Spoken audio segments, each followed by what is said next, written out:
び散らした化粧と誰かが濁った頃火薬を食らった心で調べが歪んでいくあの空は遠く色づいている今違うことのない茜色逆さまな両親と愛され全てが叶う気がしたまるで隠そうとするように駆け落ちる未来とはぐれば心を手繰り合う前に全枚が錆びついてしまうよ巻き戻せる術もなく僕は浮き場ないままにあげる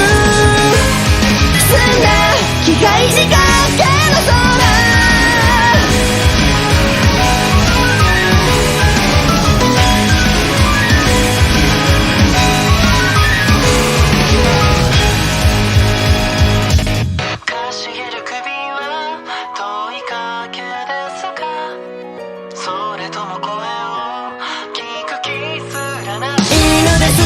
やじのばせも緊張も否定をしなくちゃあいか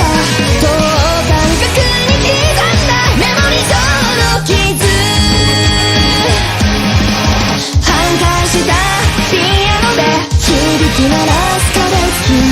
と指切りをして